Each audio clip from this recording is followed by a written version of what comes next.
Caralho, mano, eu zerei o jogo e não fiz um troféu dele.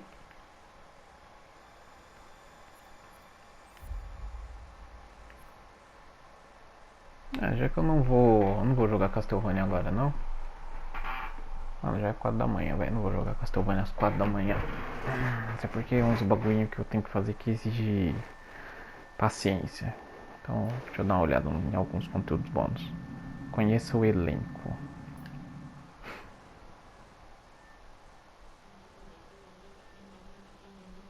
I am Hayden Panettiere, and we are here at the studio recording Until Dawn. My name is Rami Malek, and I play Josh. My name is Megan Martin. My name is Brett Dalton. My name is Antonella Lentini, and I played Hannah and Beth. My name is Jordan Fisher, and I play the character Matthew, Matt for short. I'm Nicole Bloom, and I play Emily in the game. My name is Noah Fleiss. I am Galadriel Steinman, and I play Ashley. So, Until Dawn is the story of 8 teenagers who revisit this cabin in the woods about a year later after a really traumatic experience where I've lost 2 of my sisters, so coming to kind of get some closure in that respect. One of the things that Larry does really well is make these multi-layered characters, and I think for just the story in general, it follows the quintessential horror film plot lines, but the characters are so unique in themselves, and I think that's very cool. Oh, yeah, this was the right thing to do. What? You know, getting everyone together on the anniversary. I mean, Josh seemed really pumped about us all doing something, didn't he? Yeah, no, he definitely did. I haven't seen him so excited about something in forever. Good, good. Sam and I have a few things in common, such as being huge lovers of animals, and she's a huge animal lover. She's vegan. She is a pacifist. I'm not quite sure if I'm gonna go as far as saying that I'm a pacifist, but she's spunky and cool. I know that she, I think, is made fun of a little bit by the rest of them who think that her morals and her beliefs in that area are a little ridiculous and they don't agree with them, but she doesn't care. It doesn't stop her from being herself, and that's something that I hope I have in common with her. You know, he definitely can be depressed at some times and a bit of a loner, but he takes some solace in one of his sister's friends, Sam, played by Hayden Panettiere, and invites everybody back to the same house the next year to kind of find some closure. Jessica she has a whole lot of personality. She is definitely the sort of mean girl character that, you know, at school she knows she's pretty, she knows that boys like her, and she's gonna use it to her advantage. He's got a big heart. You can tell that's very evident, especially how he treats his girlfriend, Emily, and, you know, he's kind of a meathead, but in the best way possible. She really knows what she wants, and she manages to get that from whomever it is, whether it be Matt or Mike. You know, she's really driven, and I can definitely relate to that. My character is Chris, and he is what society might consider the nerd of the group, and he kind of embraces it. Ashley she's a little more serious than some of the other girls. She's definitely very intelligent and thoughtful. She kind of looks at the whole big picture of things. She's not quite as geeky as Chris, but they connect in a lot of ways. Mike is like big guy on campus. He's the class president who has some charm and has brain, and I don't know, people seem to like Mike. He gets away with a lot though. He can be kind of jerky. The fact that he really just kind of wants everyone to be happy, and he's a people pleaser, and it's I can definitely attest to being, you know, that guy. I'm always the friend that wants everybody to be happy and wants everybody to be taken care of, and that's definitely Matt. But also, like, this character is just so fun. I rarely get to play the bitch, and so it was really fun to do that. The spirit of things? Seriously, what's wrong with you? I'm just trying to lighten the mood, Em. Don't be like that. Like what? The way you're being. You always get like this. I just think this is just the coolest thing to be a part of, and I just think it's going to take the world by storm. I really do. I think this genre is the wave of the future, and I think that once people see the potential behind it, of getting to interact with the drama that you're witnessing unfold in such a realistic way, that this is how entertainment's going to be from now on.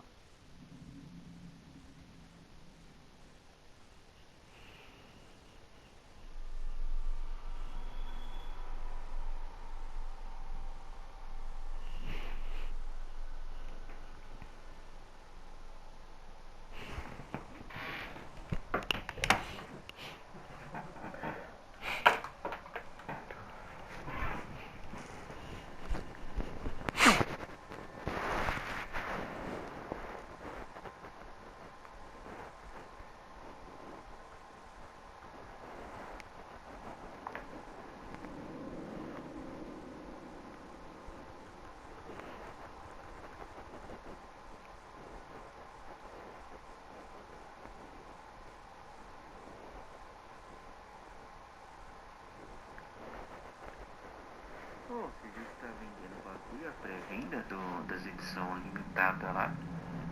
Eu não achei. Acho que as edições de colecionador ainda não tá à venda não, mano. Eu vi esse daí por causa do Promobit, mas acho que elas não tá à venda ainda não.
Carai, mano, eu mandei mensagem, certeza que você não ia responder. Eu tava terminando Until Dawn. Terminei aqui, cara. Zerei o jogo. Top! Era 8 personagens, sobreviveram 2 na minha campanha. Ainda consegui salvar 2, hein? Tô o bichão. Só não salvei 3 porque o jogo é muito troll.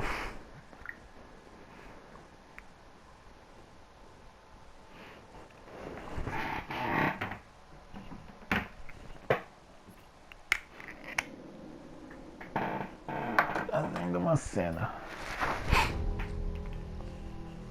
Hi, this is Lee Robinson, production designer on Until Dawn.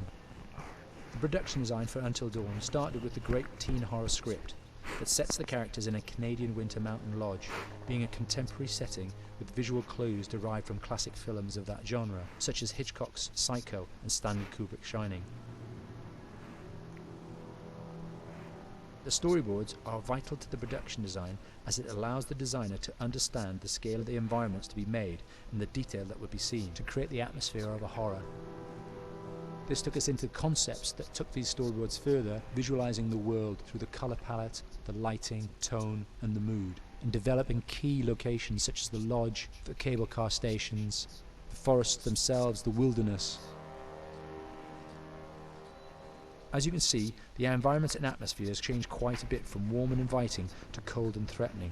The Millionaire's Mountain Lodge was a key example. It was designed to be made from nearby stone and timber, embedding it into the landscape, with a contrasting and contemporary interior needing to be opulent and extravagant. We created dark and claustrophobic corridors with ominous and large open spaces, almost cathedral-like in size, and with huge structures to silhouette and dwarf the characters within, providing a labyrinth to explore and wander. Each character was developed with a strong visual identity in mind, with contrasting colours, tones and silhouettes to identify them, each to have their own texture, pattern and shape, so that when they were lined up you could always identify them. The costume designs allowed a range of clothes that would suit them for the cold winter weather, but also have an element of style and individualism, so that the audience could look at them and relate, recognizing themselves within them. A lady would like to cuddle up with her man by a nice cozy fire bathed in atmospheric mood lighting. Right. It'll get plenty toasty once we're rubbing up against each other. Mike. Fire and mood lighting. Yes. Working with the lighting artists, we really brought the look and feel of the world together, and this required a thorough understanding of the visual language of teen horror. A key scene was where all the characters emerge out of the rear of the lodge chasing Hannah. A contrast is evident straight away from the exterior wilderness to the warmth of the lodge. The attention to character lighting here is through the bounce and rim lighting, accented colours and composition, creating characters that come from the dark into the light and back again with an emotional effect. Guys, there's someone outside. What the hell? Hannah! What's going on? Where's my sister going? It's fine. She just can't take a joke. It was just a prank, Han.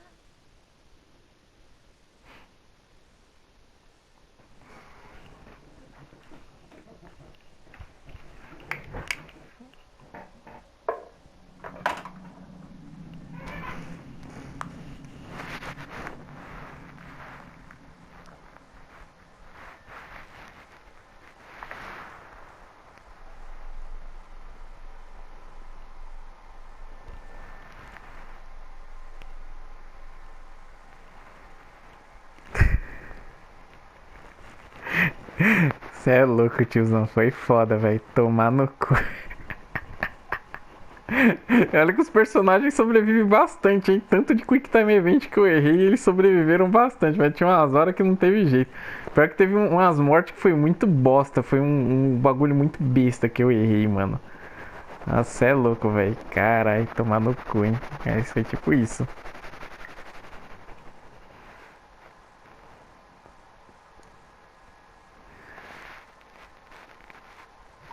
Tô vendo os extras aqui do jogo. Aí depois eu vou sortear o próximo jogo que eu vou jogar. Por causa que o Until Dawn ainda vai ficar nos jogos que eu vou zerar mais umas 2 vezes pra ver outras versões da história. Mas vou sortear o próximo jogo porque também zerei o Castlevania ontem ou antes de ontem, não lembro agora.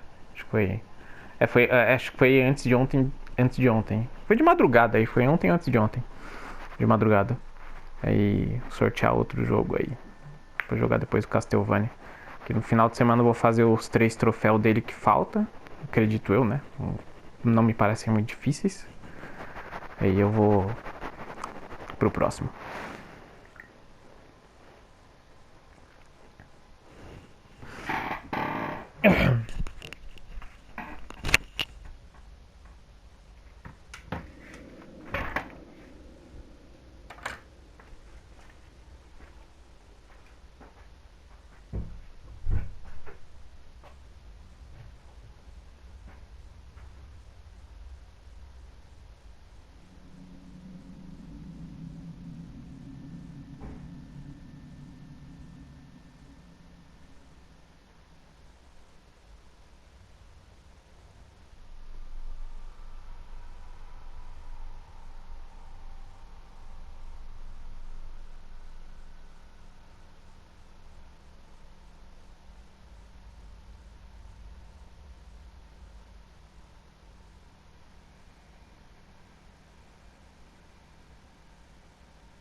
tem toque no xixi, velho. Segurando o xixi, não sei por quê.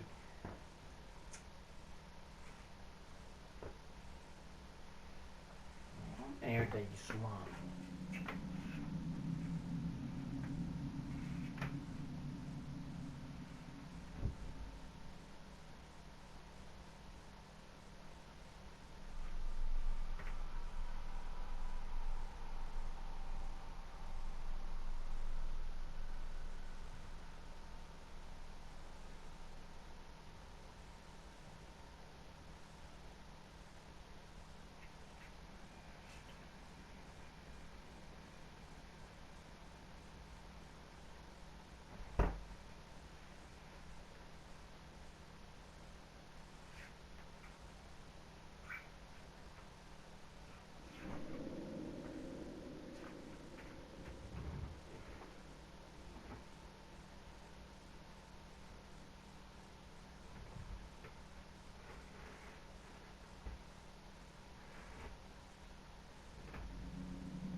Till Dawn is a game that's full of horror. One of the things we decided to do early on was to take a scientific approach to how scary it was. So we did experiments on people and we measured their responses to the game. We've created a test area. It's as close to a home setup as we can get it. We've recruited ordinary people to play the game and we've left them to play it on their own. We're turning the light off.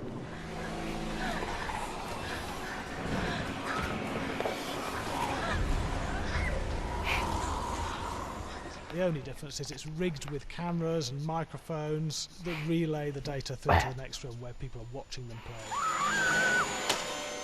Bracelet here we use for biometric testing. It measures the player's emotional response. It's called a galvanic response sensor. It makes contact with the user's skin and it measures the electrical conductivity across their skin. It's the same principle as an old-fashioned lie detector. When you're stressed, you sweat a little, very sensitive, and picks up tiny changes if the player is feeling anxious or scared. That data's fed back to a testing team, comes through as a graph. I'm so sorry. Eu sei que... As duas caem de qualquer jeito. Que bosta.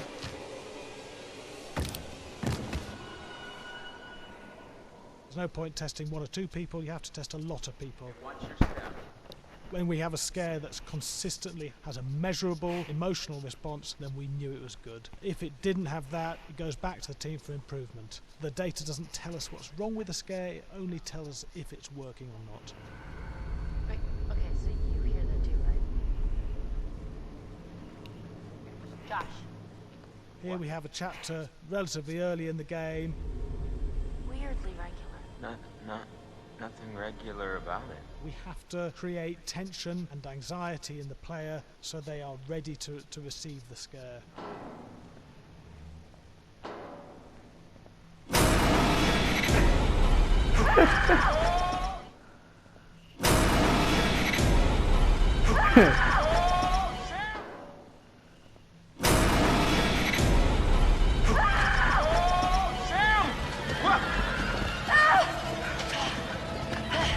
Give the player time to recover, to cool down, to calm down, and then start building the tension again before we do the next scare. Hey. What? Hey! What the hell? Ooh, you just got mugged.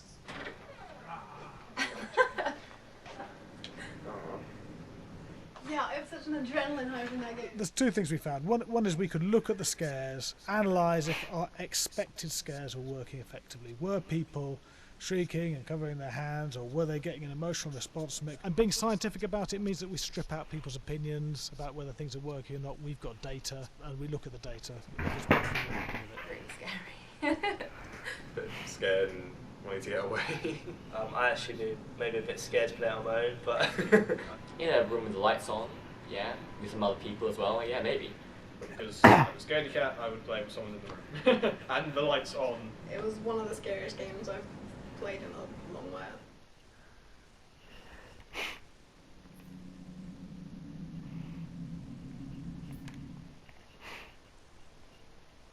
Hi, Larry. Hey, Graham. Hi, my name is Graham Resnick. I'm a filmmaker, writer, director, sound designer, and I started working with Larry Fessenden about 10, 15 years ago through my friend Ty West, who I grew up with, and have done a lot of sound design with on his films. And he was producing Ty's films at the time, and Ty introduced me to Larry. Larry produced my first feature, and we've written together on several projects. My name is Larry Fessenden. I'm a filmmaker. I run Glass Eye Pix, which is an independent production company out of New York. We make indie movies, a lot of scary movies as well. And I got a call to audition to write this video game.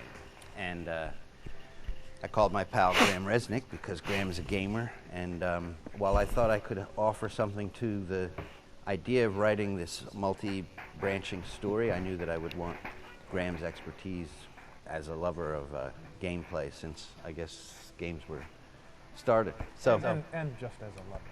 And as a lover, yes. as- Which is why there's so many sex jokes in the game. There was one Italian website that did say the Larry Oh, that's Fessenden and right. Graham Resnick, the two lovers behind Until Dawn. Come here. Maybe I know how to handle you too. I am definitely ready to be handled. So I wanted Graham by my side. Yeah, and we got the gig, and it's been an amazing ride. Oh, hell yeah. Oh my god, she's taking her shirt off. What? Oh my god. Matt, what are you doing here? Hannah. I'm sorry, Hannah. This all got Don't out of mind, hand, just but So in the game, the basic setup is that a year prior to the game's start, all these kids had gone up to a ski lodge that was owned by the parents of one of the kids, or a couple of the kids, and some of the teenagers played a prank on some of the other teenagers, and a terrible tragedy occurred when a few of them, two sisters, ran out into a blizzard, and were never seen from again.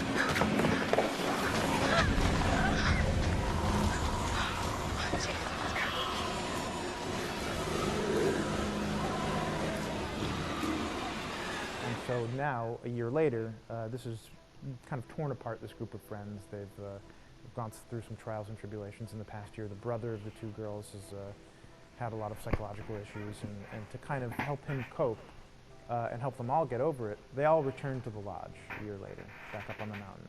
And the idea is to get over it, but The healing does not begin. yeah, and these kids are all trying to find themselves. They've been through a trauma, but in general, they're just teenagers trying to figure out who they are. So they're all kind of falling into the patterns, the stereotypes, the characters they see on TV and in the movies. I think we were very interested in taking genre tropes and kind of making them sort of refresh them.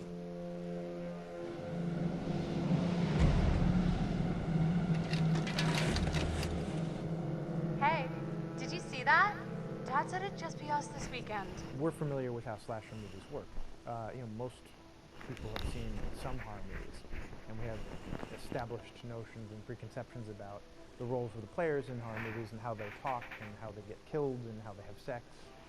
And to bring you into the game that way and then subvert a lot of those expectations is kind of our goal. They're haunted by some incident that happened in their past, which I think you pretty much figure out that that's going to have a role in their interaction.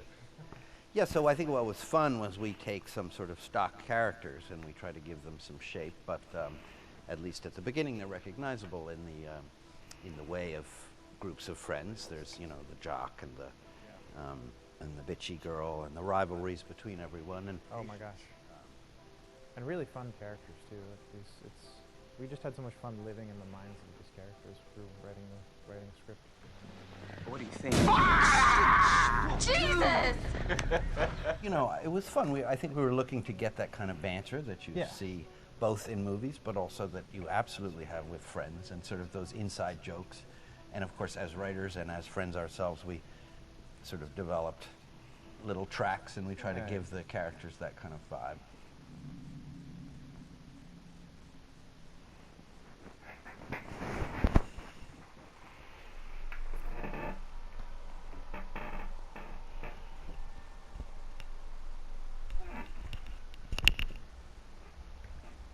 Os que eu não vi ainda estão como novos, né? Isso aí.